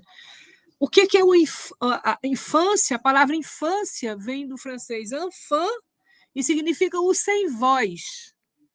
Porque as crianças, mesmo dentro das pesquisas em educação, as crianças e as crianças pequenas, elas são invisibilizadas. Então, é a criança que e aí você tem dois tipos de infância, né? A infância que deve ser protegida, que é a romantização da infância, aquela infância que é fruto de paparicação, e a infância que tem que ser disciplinada, né? Uma infância, porque senão, se você não disciplinar, se você não moralizar, né? Se você não disciplinar essa infância, ela vai se tornar marginal, né? Então, não existe uma infância, um conceito abstrato, aquela coisa romantizada, né? Então, as infâncias elas se colocam dentro de um campo de disputa, né? Que ela é material, que ela é uma disputa, mas é também uma disputa simbólica, né? É uma disputa no campo da ideologia, porque as nossas crianças elas não têm o poder da produção material, porque ela tem, por isso que tem todo o conceito de maturidade e imaturidade. Então, as crianças, como elas não têm, né, elas não têm capacidade de produção, então elas são chamadas de imaturas. Elas são chamadas, ou seja, elas são subjugadas a serem pessoas sem voz, que elas têm que ser tuteladas, né? Tem que um adulto, porque a nossa sociedade né, desigual, ela é dividida em classes, mas ela é racista, ela é sexista e ela é etapista, né? Então, e ela é adultocêntrica. Toda a nossa sociedade, mesmo entre os teóricos, os autores que fazem uma discussão mais progressista, ela é voltada para uma constituição adulta, né? O adulto que importa nas construções do conhecimento. E aí a infância ela é transgressora, então é preciso que a gente compreenda isso, né? Quando uma criança está na escola e aí tem toda aquela coisa da disciplinarização dos seus corpos, das suas mentes, né? E a criança ela se rebela contra isso. Então, quando a professora fica botando a criança lá para ficar em determinado lugar, principalmente nas apresentações, e a criança está virando as costas, está chorando, está fazendo isso, está saindo do lugar, né? Então, todas essas expressões, por quê? Porque a escola também ela não está organizada para atender às necessidades, às especificidades, né, dessas pessoas, do jeito que ela não está organizada para atender às necessidades do capoeirista, do jeito que ela não está organizada para atender a necessidade das pessoas do campo. E por que ela não está organizada? Porque a escola ela é um aparelho ideológico do Estado E é como que ela é, enquanto aparelho ideológico do Estado, ela é um órgão de reprodução da desigualdade. Então, é a gente quem tem que chegar lá, com a responsabilidade social, por isso que eu falava de conhecimento socialmente relevante. É a nossa responsabilidade social que vai fazer com que a gente diga que a escola precisa ser a escola pública e a universidade e a academia e a pesquisa precisa se abrir para atender essas necessidades e essas especificidades, quer seja das infâncias, quer seja das pessoas do campo, quer seja dos negros, dos capoeiristas, né? dos que têm orientações sexuais diferentes, né? Ou seja, essa discussão a gente precisa colocar de uma vez por todas dentro da universidade. Isso é fácil? Nunca foi. Nunca foi. Não será agora. Agora que a gente está tendo, e aí a gente vai ter sempre. Eu lembro quando a gente fazia a defesa, quando nós fizemos a defesa, né, dos cursos dos movimentos sociais do campo dentro da universidade, lá no CONCEP, a gente teve conselheiro que olhava para a gente assim e dizia: pronto, agora era só o que faltava trazer esses analfabetos aqui para dentro da universidade. Né? Quando a gente disse que a gente precisava, que o primeiro curso de pós-graduação que a gente coordenava, que era o de Direitos Humanos, quando o primeiro curso que a gente disse, a gente vai fazer cotas para negros, para povos tradicionais, para pessoas com deficiência, né? O procurador da universidade disse que não, que a gente estaria ferindo o princípio da isonomia. Olha que palhaçada. Quem feriu o princípio da isonomia, né, foram os brancos, os ricos, os heterossexuais, que não permitiram, né, os adultos que não permitiram que as crianças, os homossexuais, os negros, os indígenas, os quilombolas, tivessem acesso à educação. Então, a dívida social que nós temos com essas populações, que as chamadas classes perigosas, as classes populares, a classe trabalhadora, seja lá o nome que a gente possa dar do ponto de vista epistemológico, é muito grande. Aí a gente tem que fazer pesquisa para poder dizer que essas pessoas existem, que elas precisam ser visibilizadas e que elas precisam ser alvo de políticas públicas. Que elas precisam estar na agenda política. Como é que a gente coloca uma pessoa dessa na agenda política? Esses grupos na agenda política, né? No movimento social, mas fundamentalmente pressionando pela ampliação do direito à educação. É assim que a gente vai colocar isso na agenda política. E não pode ser colocado só na agenda política. É preciso colocar na agenda política, é preciso colocar no orçamento, Dario. Porque não adianta ficar dizendo assim, a escola vai receber um grupinho de capoeirista aqui, e você não ter qualificação profissional para os mestres, para que eles possam se tornar professores e entrar na carreira no magistério. Professor de capoeira, por que não? Professor de capoeira. E aí o saber popular que vem dos ancestrais, da ancestralidade negra, precisa estar presente. E a gente precisa discutir isso, que o saber popular ele precisa ser tão legítimo quanto o saber acadêmico. Né? Porque são saberes legítimos, são saberes distintos, mas legítimos. Só que a gente diz que não. Né? Então, existe um saber que vale mais do que outro. Existe uma etnia que vale mais que outra. Hoje, por exemplo, é o dia dedicado aos povos indígenas, né? Criado pela ONU. Mas a gente não fala, a gente diz que é os sem cultura. Não é isso que a gente fala? Então, a gente precisa entender que esses movimentos sociais, esses grupos sociais, precisam invadir a universidade. Quanto mais gente a gente tiver, e aí tem que dizer assim, muito, muito claramente, esse lugar aqui é nosso e durante muito tempo, séculos, nós fomos expulsos desse lugar. Expulsos. Mas esse lugar aqui, vocês estão aqui, pega o branco, o hétero, né?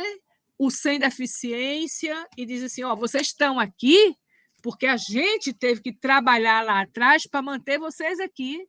A gente teve que abrir mão da nossa condição humana para vocês estarem aqui. Portanto, esse lugar é nosso de direito. E nós vamos ocupar. Desculpa, porque eu me empolgo, viu? José, quando eu estiver empolgado assim, você pode me cortar. Não, tá maravilhosa as contribuições, muito boas reflexões. Eu acho que são elementos que pontua cada vez mais para a gente pensar de que forma a gente pode estreitar essa relação entre movimentos sociais populares, nas escolas públicas e dentro da própria universidade, né? Antes de eu passar para a fala do Adilson e do Dário, só queria frisar um exemplo de mobilização que a gente está tendo aqui no Piauí, também que está se articulando também a nível nacional, é que o curso que eu fiz aqui na Universidade Federal do Piauí foi licenciatura em Educação do Campo, né? Ele foi inaugurado em 2013 na UFP, no Piauí, né? Mas já vinha de outras universidades antes, já lá do início dos anos 90, né? Já tinha sido inaugurado na UNB, por exemplo, foi uma das primeiras universidades. E aí, depois que a gente concluiu o curso, se pensou uma forma de a gente não se afastar desse movimento. Por conta de eu estar estudando mestrado, aí às vezes ficou mais um pouco distante, né? Mas eu continuo interligado ao movimento da educação do campo, porque eu continuo participando do projeto de extensão Universidade Popular, que é atrelado ao curso de licenciatura em Educação do Campo, e há um núcleo de pesquisa também do campo, né? E dialogo também com outros núcleos de pesquisa lá dentro da universidade, vinculado à educação do campo. E a gente criou um grupo de WhatsApp e fizemos o grupo dos egressos, né? Egressos e também os que estão na graduação também, que já estão na fase de conclusão, para a gente não perder essa mobilização. E dessa mobilização, para a gente construir essa rede, aí logo conseguimos também contato com a articulação nacional do movimento por educação do campo, né? Então a gente vem pensando em estratégias de como manter esse movimento fortalecido, a inserção dos camponeses na universidade, e que é o que vai possibilitar também a gente construir esse motor que movimenta as pesquisas com os movimentos sociais, com as escolas públicas, com os movimentos sociais populares, porque se a gente não tem essa inserção, fica mais difícil ainda a gente tocar pesquisas que vai de encontro a esses anseios dos movimentos sociais. Então, eu acho que essa é uma articulação muito importante, que é a inserção dos movimentos sociais na universidade. Aí a gente passa agora para o Adilson ou para o Dário aí, conforme vocês estabeleçam a ordem aí, queiram participar, né? Está aberta a palavra.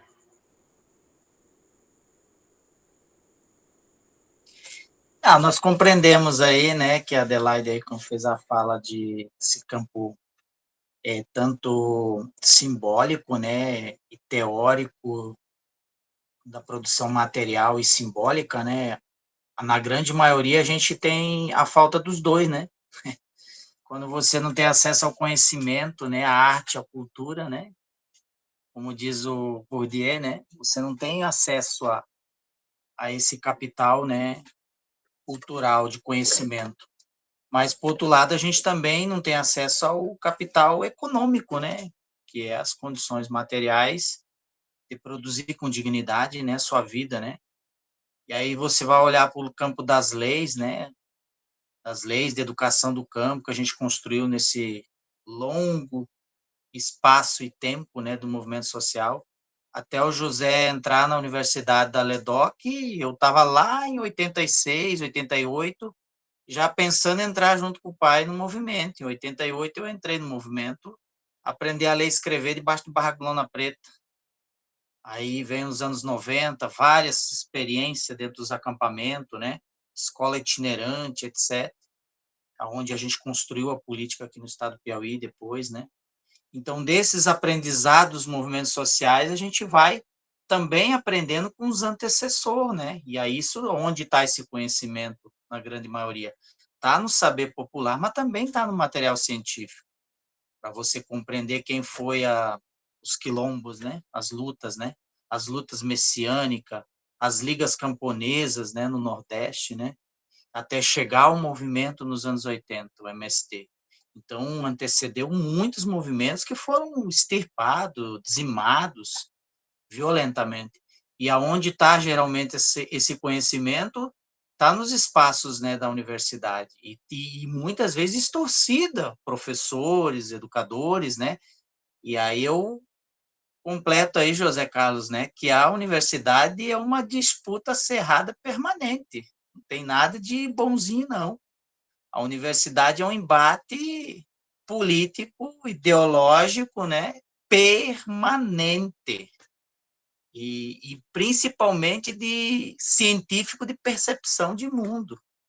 E muitas vezes, até eu digo para os meninos da LEDOC aqui, somos formados por professores egocêntricos e europeizado, ocidental. A gente nem lê os nossos intelectuais.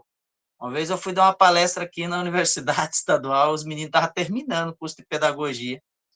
Aí eu perguntei, e o próprio campus se chama Clóvis Moura. E aí eu perguntei para os meninos que estavam se formando em pedagogia. Quem foi Clóvis Moura? Ninguém soube dizer. E aí lá tem Sociologia do Negro Brasileiro, que é daqui de Amarante, né, na cidade do interior, que explica como é que foi esse processo de negação da cultura, né, da escravização, né, através do processo religioso, do cristianismo, etc. E esses acessos do conhecimento a gente não, a gente vai ver muitas vezes na universidade, porque lá na nossa escola estadual, de ensino médio, de ensino fundamental, mas me desculpe, nós terminamos o ensino médio sem ler um livro. Agora, há poucos dias, fui trabalhar com os meninos para motivação. Quem leu 10 livros? Ninguém. Quando eu cheguei num livro, 2 ou 3 leram a mão timidamente, com medo de perguntar qual livro que leu, entendeu? De mais de 50 alunos. Então, que pessoa a gente está formando na educação brasileira? E eu acho que aí, Dário, a gente... Primeiro, acho que a gente tem que se reconhecer enquanto classe trabalhadora, no ponto de vista das mais diversas classes, vamos dizer, na maioria do patamar de população e tudo, mas na minoria de acesso aos direitos e acesso às políticas, né, de Estado, de direito mesmo, né? Apesar da gente ter vivendo um sistema capitalista, né, mas a gente tem uma lei, um arcabouço, né, depois de 1988, aí da Constituição, se tu vai olhar, a nossa lei é a cor mais linda do mundo. Nós da MST não precisava ir fazer ocupação, se vai olhar a lei, né? A terra que é improdutiva deve servir à reforma agrária. A terra que tem trabalho escravo deve servir à reforma agrária. A terra que não está cumprindo a função social deve ser a reforma agrária. E por que tem 4,5 milhões de sem terra? E aí tu vai ver no campo da moradia, né?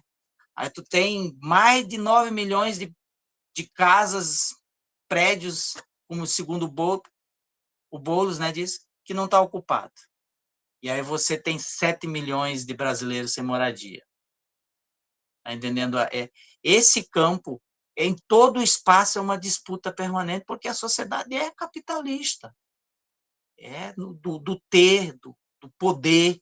E aí o movimento social, o MST, quando ele surge em 84, para 85, mas ele já vem fazendo ocupações em 79, 81, 82, Macalé, Brilhante, que é pouco falado, né? Só da Grande Anone, quando vai a fundação da MST, mas antes já existia um processo de luta. Nós não sonhava em, vamos dizer, chegar na universidade. A nossa maioria, nossa população, quando a gente fazia as ocupações, era 90% analfabeto ou semi-analfabeto. E hoje, claro, com a luta, a gente arrancou do Estado brasileiro. E muitas escolas estão há 15 anos e têm dificuldade de água, não tem biblioteca, não tem laboratório de informática, não tem internet, para tudo hoje é no sistema. Então, as condições materiais, simbólicas, de falta de acesso a isso, continua. E aí eu vejo, né, que a gente precisa unir aos companheiros, como a Adelaide, né, que eu tenho prazer, já tenho lido material sobre alguns escritos, né, e dentro do movimento nós circulamos esses materiais, daí a gente produzir, desde de você ocupar a universidade, produzir conhecimento para a nossa classe. Como dizia o Lenin, sem teoria revolucionária não há revolução, né? Mas você não faz uma revolução sem conhecer o que é o processo dessa revolução. E a universidade é uma disputa permanente. O que nós temos que disputar? É para ganhar para a nossa classe. Os meninos estão fazendo a LEDOC, tem que fazer pesquisa que ganha lá na comunidade, um problema social que vai sistematizar, vai estudar e vai ajudar aquela comunidade, tanto no campo científico, de compreender, mas também de devolver um produto para ajudar. Não é pesquisação aqui, mas ela tem que ter um sentido social, tem que ter um sentido para nós do MST. E isso incomoda a universidade. Como dizia o Paulo Freire, né, quando a gente estuda, né, o Freire, né, a pedagogia do oprimido. Conscientizar provoca um distúrbio na elite brasileira. E a educação, ela fornece isso, mas não essa educação bancária, etc. Na universidade tem bolsominions, tem marxista, tem de tudo. Aí até esse dia eu estava perguntando, para encerrar, né, perguntando lá para os professores que pedagogia a Lucas Meirelles, a escola que eu coordeno, vocês trabalham? Que pedagogia você segue? Aí tem pedagogia sociocrítica, libertadora, renovadora, dentro da história brasileira, tecnicista, para o mundo do mercado, mas tem a pedagogia que a gente defende, a libertadora emancipadora, Freiriana, Roseli, e um conjunto, Gramsci, próprio Anton Makarenko, etc., que é os intelectuais que a gente vai estudar. E aí, se tu vai no campo da universidade, esse cara aí é o marxismo cultural, né? E aí tu vai enfrentar a gente lá dentro. E por isso que a classe trabalhadora, dentro do campo científico, também tem que entender isso. E o MST percebeu há muito, nos anos atrás, que para a gente fazer uma ocupação de terra, para ter acesso à terra, nós precisamos formar um agrônomo. Precisamos formar cientificamente o veterinário que vai lidar com os animais, o agrônomo que vai lidar com as pragas que tem, o agroecólogo, né, que vai lidar com a agroecologia de uma nova ferramenta, uma nova visão de ver a natureza, de preservar ela. E para nós tem que ter conhecimento. Se a gente não tem conhecimento de como plantar agroecologia, você faz agroecologia? Por exemplo, só dar um exemplo. Os tomates, por exemplo, que eu planto aqui, né? Aí o tomatinho cereja, a lagarta pegou valendo. Como é que você... Se você não tem conhecimento científico, você não acaba com a praga, mesmo agroecologicamente. Mas o mercado tem um veneno que você bota e acaba. E eu aprendi em poucos minutos que a própria lagarta mata a lagarta e deixa 15 dias, não chega a lagarta. Simplesmente usando a própria lagarta com água. Bom, então, isso quem que me ensinou? Um agrônomo que estuda a área. Então, nesse sentido, que o conhecimento, a universidade, a sociedade, ela sempre está em disputa. É uma luta de classe permanente, em todos os campos, é na saúde, é na educação, é na terra, em tudo. E aí, se a gente perceber isso, enquanto explorado, né, em diversos campos, a gente vai avançar e, quem sabe, fazer uma mudança no futuro, né, com essa produção científica, dessa pesquisa, né, do campo nosso da esquerda.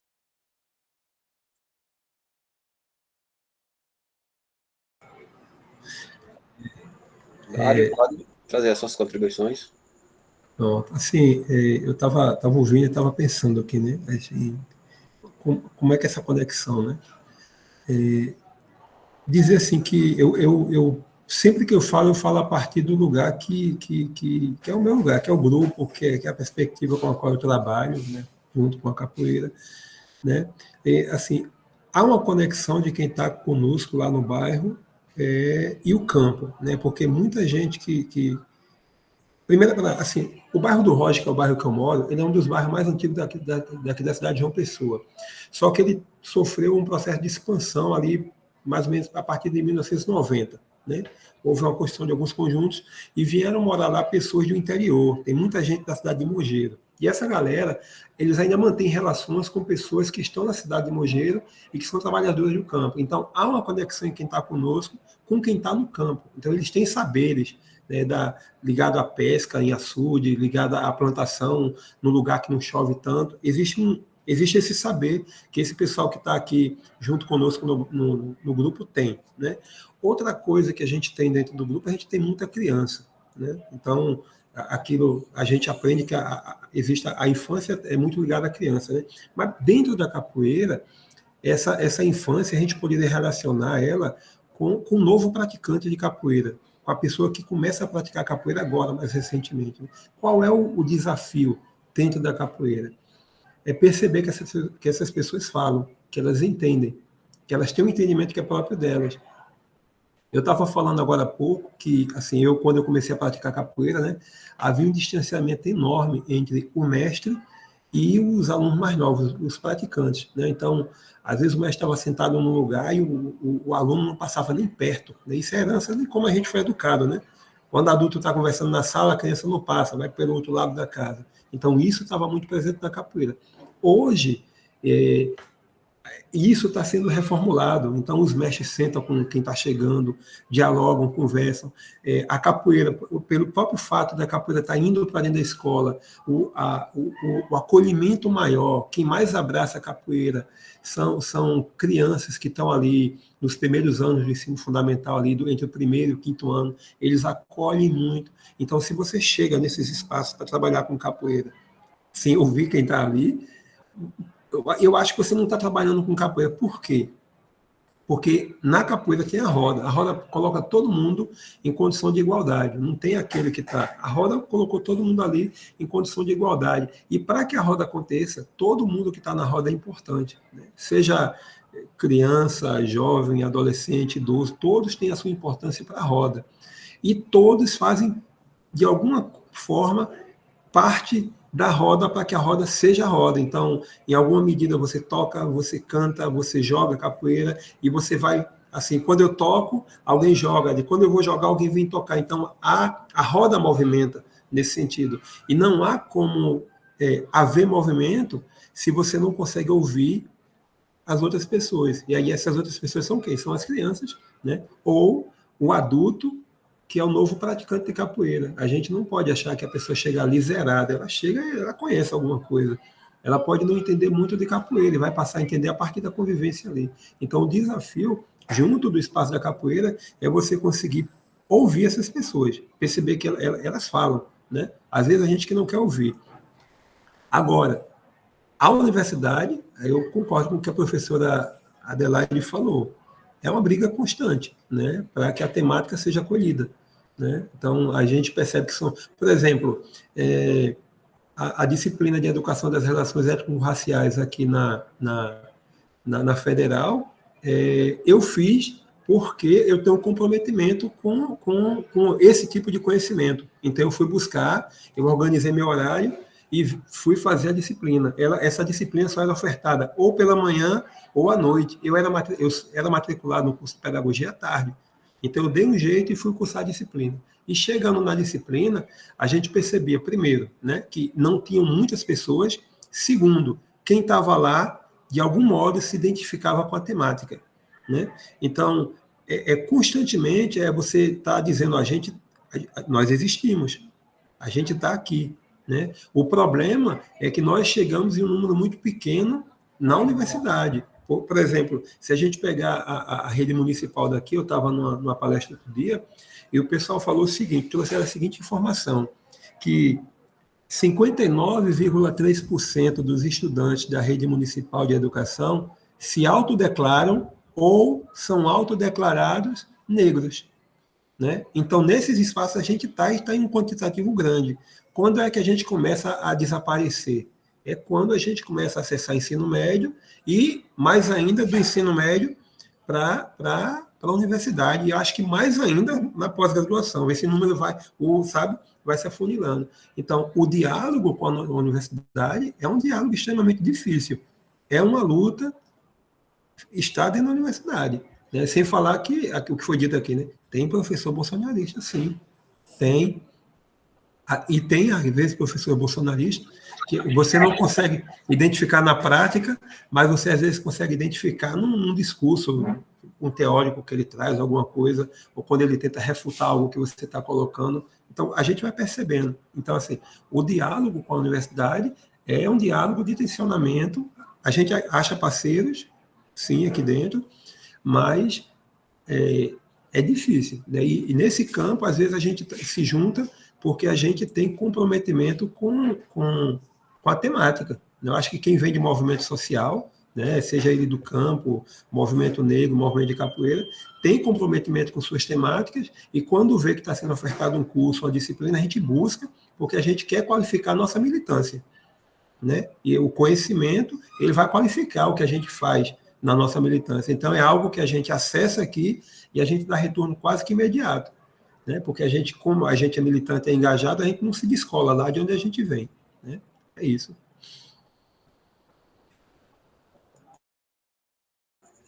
Obrigado, Dário, professor Adelaide, o Adilson aí pelas contribuições.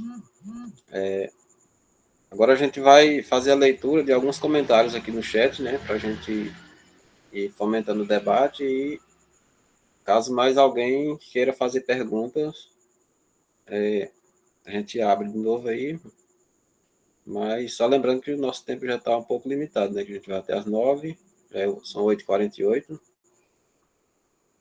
Então vamos ver aqui alguns comentários no chat. Né? Teve a pergunta do Carlos, né? Já foi respondida.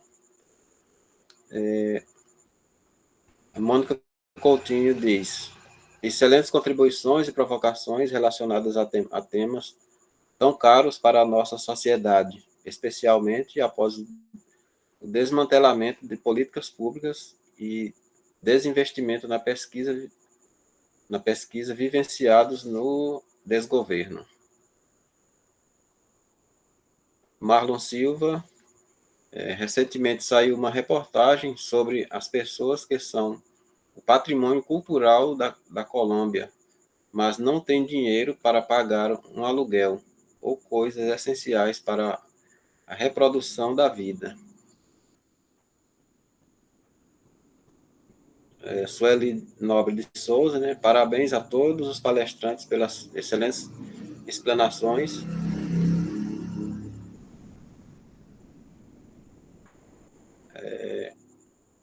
Diz que a internet ficou um pouco prejudicada, porque não acompanhou um pouco, mas ainda assim foi possível compreender a importância da pesquisa como um olhar científico quanto à educação das crianças do campo, da capoeira na escola e na luta permanente do MST na perspectiva da educação, inclusão e dos movimentos sociais.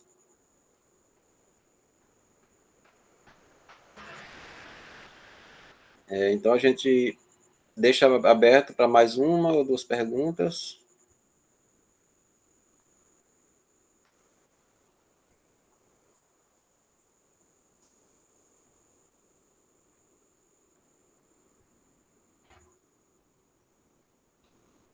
Mas só lembrando, professor Pedro, não foi colocado ainda a frequência não, né? Não, acho que não. Certo.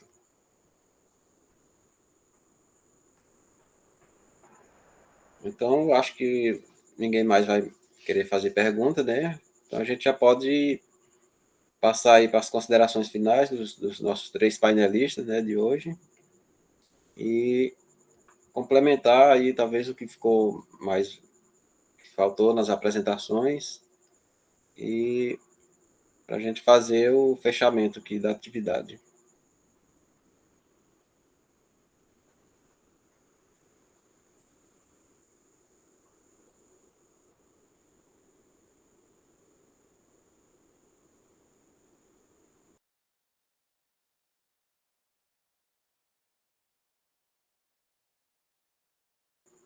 Pode começar pela ordem aí que vocês acharam necessário aí, né? Professor Adelaide, Adilson, qualquer um dos três aí pode iniciar aí. Oi. Tá ouvindo? Bom,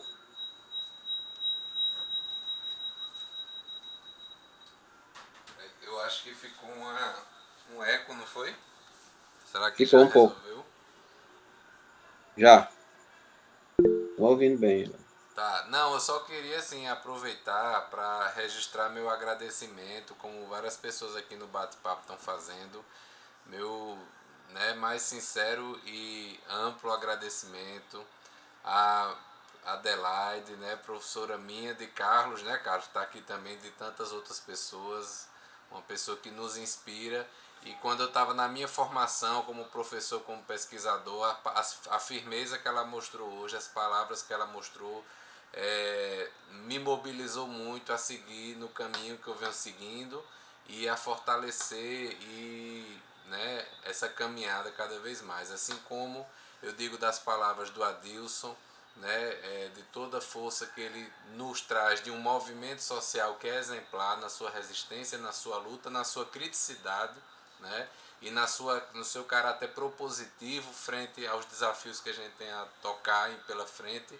E a Dário, que é também uma pessoa assim, junto com o Malu, da mais alta admiração que eu tenho pelo trabalho de longa data, pelo trabalho dedicado, compromissado, permanente, que ele, ela e todo um grupo bastante dedicado aqui em João Pessoa tem, e que muito tem ensinado nas possibilidades da educação popular. A educação popular, eu aprendi bastante isso recentemente também com meu amigo Carlos Silvan, ela precisa dialogar muito com a perspectiva da afrocentricidade. Ela precisa aprender bastante com os saberes e as práticas dos grupos socialmente vulnerabilizados, mas que são nossos povos originários, que têm os seus saberes, suas práticas construídas ao longo de gerações, construídas ao longo de lutas, construídas ao longo de sabedorias que são tecidas na resistência. Muitas vezes, mesmo na educação popular freiriana, a gente às vezes dorme nesse ponto, da gente se conectar com esses saberes dos povos originários. Então eu acho que Dário traz essa provocação boa pra gente, e eu acho que esse dia de hoje eu quero agradecer bastante a você, Ledi, por seu protagonismo na construção de fazer esse evento se tornar possível, agradecer ao PPGE pela parceria dessa comissão de integração e de articulação social, porque eu acho que em momentos como esse, já quero reforçar todo mundo que a atividade de hoje foi gravada, depois a gente vai disponibilizar no YouTube, porque eu acho que é daquelas atividades para a gente escutar e reescutar, porque Adelaide, Adilson e Dário trouxeram conteúdos, e você, Ledi, nas suas ótimas sínteses, nos diálogos aqui, trouxeram conteúdos importantíssimos para a gente pensar. Nós não podemos sossegar no momento atual. Todas as falas colocaram isso. O momento atual é um momento que exige nossa vigilância, nossa permanência na resistência e nosso trabalho redobrado, tá? E isso tudo pede de nós o quê? Estudo. E estudo é bom sempre. Estudar, como diria nosso mestre Paulo Freire, é ler o mundo, não é só ler a palavra. Ler o mundo, estudar a realidade social, pensar criticamente sobre a realidade, fazer permanentemente uma autoavaliação crítica dos caminhos que vimos trilhando é fundamental para que a gente possa aprimorar nossa caminhada, não cometer mesmos erros do passado. E eu já quero deixar registrado que, em que pese a minha felicidade com o momento político e a agenda pública que se estabelece no Brasil atual, alguns grupos nos campos progressistas continuam repetindo os mesmos erros do passado. Discursos extremamente progressistas, participativos, mas práticas extremamente elitistas, extremamente clientelistas, extremamente restritivas da participação. Então a gente tem que ficar muito antenado e antenada, porque para a gente não repetir erros do passado e a gente não cair em novos golpes, nós precisamos ter coerência, nós precisamos ter firmeza teórico-metodológico que nós precisamos aprender uns com os outros, umas com as outras. Então, 2 noites muito firmes de aprendizado nesses dias de ontem e de hoje. Agradeço muito a vocês e passo a palavra para você, querido Ledi. Obrigado.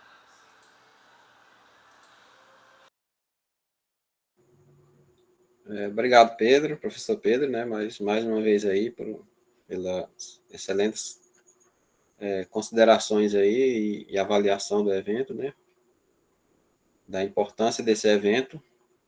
Só lendo mais algumas mensagens aqui no chat, o Olímpio Oliveira, excelente temática e reflexões. Para que a do campo possa dar certo, é preciso dar vez e voz aos professores e alunos do campo. É preciso alinhar as questões legais à realidade vivida. Viviane Neves, muito aprendizado hoje, sensacional. Mônica Coutinho, questões que vão seguir ecoando por muito tempo. Nádia Santos, muito bom, exatamente. Mônica Coutinho, gratidão por sua lucidez sempre, professor Pedro.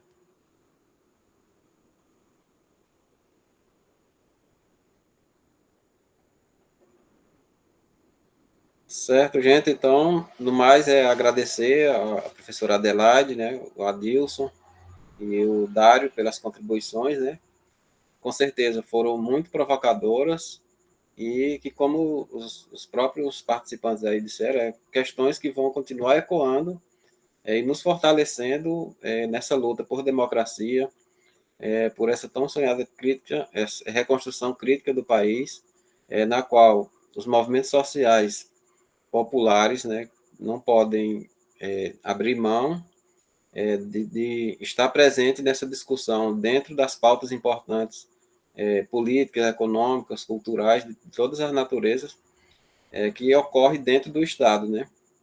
Afinal de contas, a gente vive no Estado capitalista, mas a gente tem que tentar, de todas as formas, desconstruir essas perspectivas e também nos colocar dentro desse Estado como sujeitos, detentores de direitos, e também vive nenhuma outra realidade, e que essa realidade também produz conhecimentos. Então, de todas as formas, a gente precisa estar presente dentro do Estado, na universidade e em todos os espaços onde a gente possa construir conhecimentos e lutar por essa reconstrução crítica que a gente tanto defende também, né, aqui. No mais, obrigado a todos, todas e todos, né, que tiveram presente na atividade nos 2 dias e que acompanhou as nossas considerações, problematizações, que fomentou toda essa discussão na qual a gente trouxe até a data de hoje, né. Obrigado mais uma vez. Sim, sim. Sim, sim. Só lembrando também, todos assinaram a frequência, né? Quem não assinou ainda, acesse o link aí no chat. Eu vou repetir novamente aí, caso alguém tenha se desconectado, né?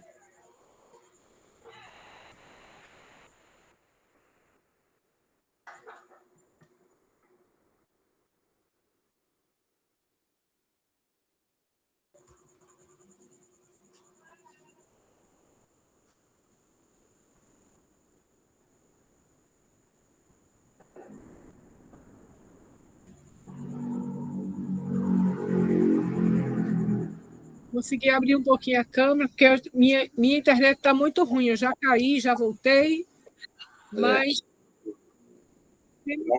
Registrar aqui esse momento. bem rapidinho para não cair de novo. Certo.